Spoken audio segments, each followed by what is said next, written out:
So here's a list, in no particular order, of all of the things that I am worried that you are thinking right now and as you watch this video.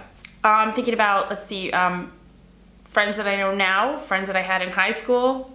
I don't know, any number of monsters under the bed from my past that are gonna watch this video and judge me. And not just this video, by the way, like all my videos. I am worried about whether or not my makeup looks good and my hair, since I feel very much that I have been dismissed as completely unattractive since I cut my hair. I am afraid of showing this side of myself, this kind of vulnerable side of myself, because a lot of you have come to view me as a mentor, and so that feels a little strange. Go ahead and look down there, I guess, like on this side of the screen, and you'll see a subscriber count for my YouTube channel, which is 2 years old, by the way.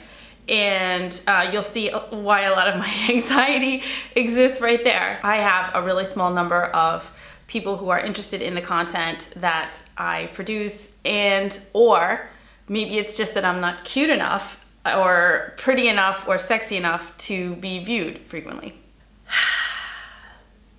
This is just the beginning. Today's video is a little different because today's video is very much about me and my experience with anxiety and how that kind of led me into making a lot of bad decisions about how I trained and took care of myself as an athlete. Sometimes I ask myself why I do these videos, and I'm like, does anyone really care? And the answer is that I do.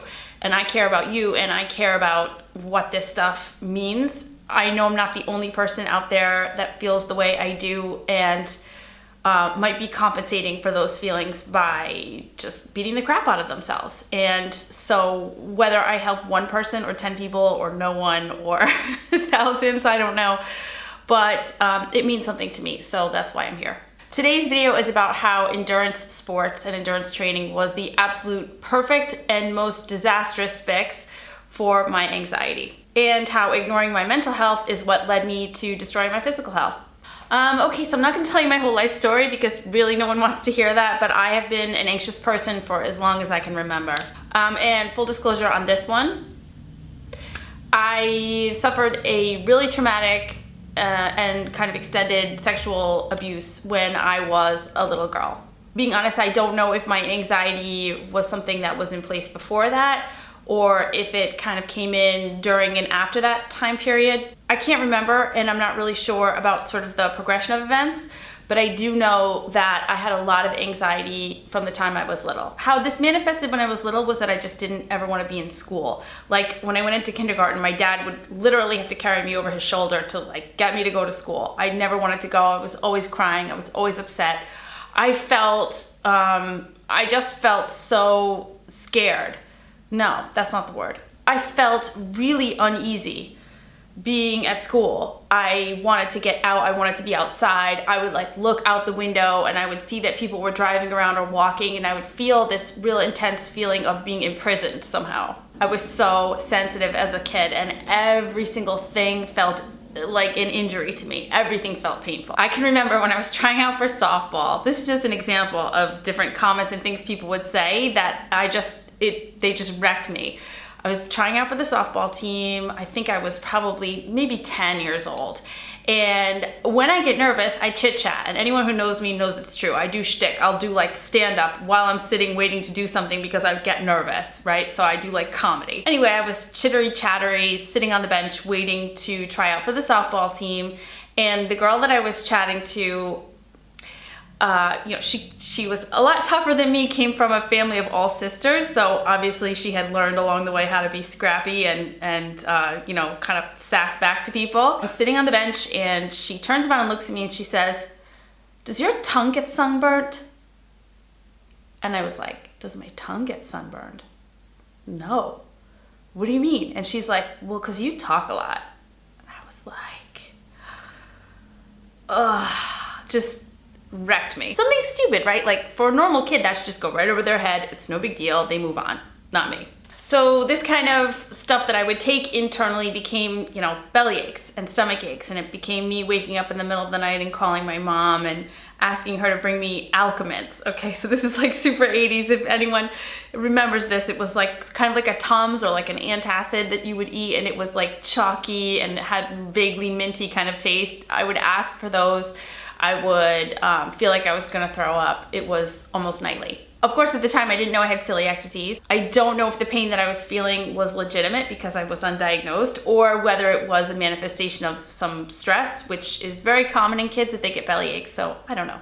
I have to also pause here and say that I know that a lot of people, especially a lot of athletes, people who watch this channel, felt a lot of pressure and a lot of need to be perfectionistic, and maybe had that type A personality exhibited when they were in high school or in college. I didn't get that way until much later in life. It was right around the time that I was getting divorced where this level of chaos, this level of noise in my life really reached a certain limit. When the chaos felt like it was taking over is when I became much more perfectionistic, much more type A, much more controlling. It felt like the more that I tried to control things and the more that I became perfectionistic, that it somehow helped me manage this rising tide of anxiety in my mind.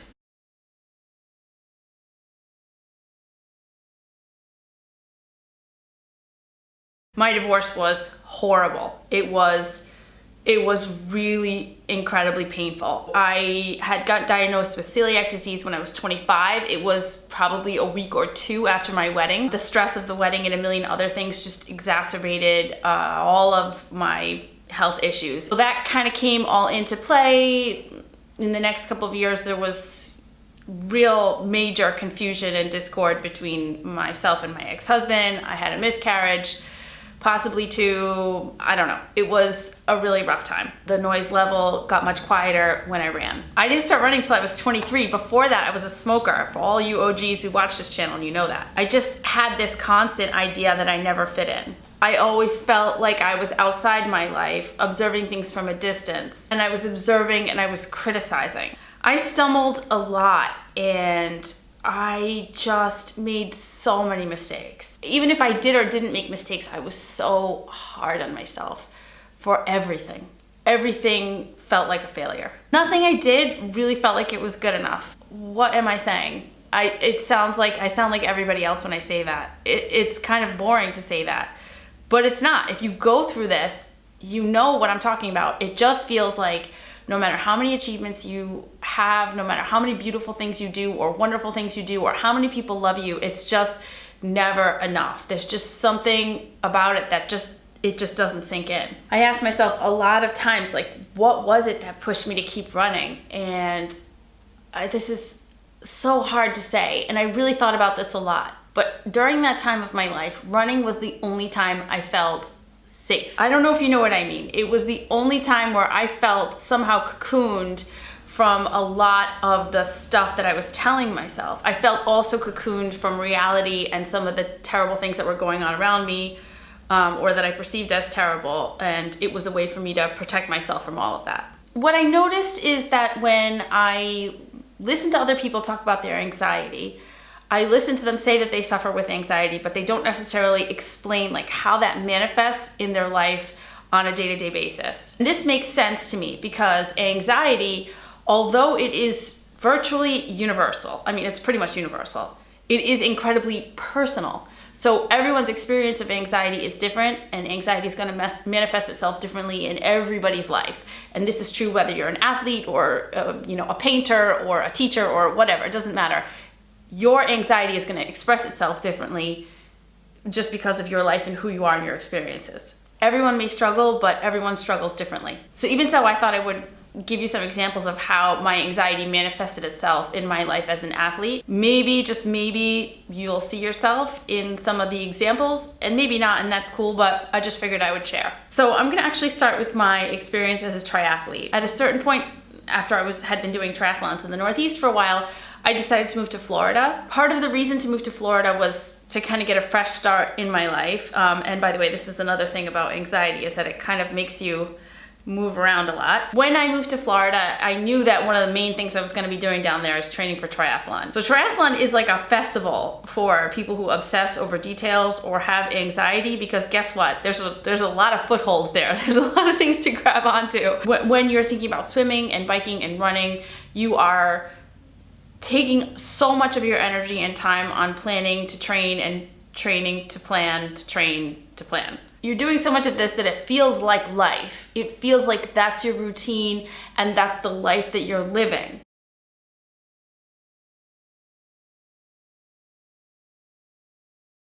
My anxiety makes it hard for me socially. I'm very, very awkward socially. I have a lot of social anxiety, and when I moved to Florida and didn't have any friends, the fact that I was spending all of my time training because it felt good was not helping me in the sort of friendship department. And of course, I chose training and planning and prepping over friendships or parties or being social on so many occasions I can't even count, but it certainly wasn't helping my life. And eventually I ended up leaving Florida because I told myself I didn't fit in and I felt really lonely there. But the fact is that I was more worried about training and kind of quelling this anxiety in my head and just, doing this thing that felt like life instead of actually building a life. Now, I know there's a lot of people that find community in their sports. That's kind of a separate issue. I don't begrudge anyone of having that experience. I'm saying that for me, I know that I isolated myself because it was more about the training time. Because of my social anxiety, I actually preferred the idea of people thinking I was a crazy athlete than the idea or thinking that maybe they just wouldn't like me. Ultramarathon is completely different, or was different for me. I had tons of friendships in ultramarathon. What I did not have was perspective or an understanding of how my anxiety was feeding my decisions as an athlete. If I felt stressed, I would go for a run. If I felt anxious, I would go for a run. And guess what? That was fine with ultramarathon.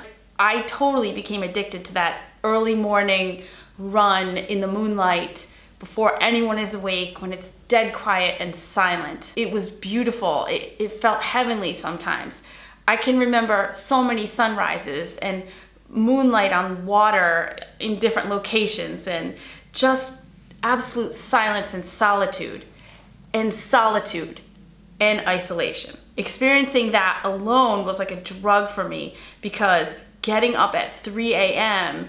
and banging your fears out on the road is actually easier than dealing with what's going on up here. And then of course, another way that the anxiety manifested itself was just, obsessions with like being focused on numbers. I said I was gonna do this amount of miles. I said I was gonna do this amount of loops. I said I was gonna do this many feet of vertical. And it's amazing, I had to do those distances no matter what. It encouraged me to focus on completing a distance or completing a number of loops or, whatever, vertical, whatever it was. And I was never listening to my body. I was always saying, I've got to do this, because if I don't do this, I won't do well on the race, or maybe I won't be able to finish the race. I never DNF'd a race ever. Yet in my mind, I told myself that if I missed even just 1 mile, that somehow I was jeopardizing what I could achieve or what I could accomplish. I only allowed myself 1 rest day per week. It didn't matter how many miles I ran that week. It didn't matter how much vertical I did. It did not matter what was going on.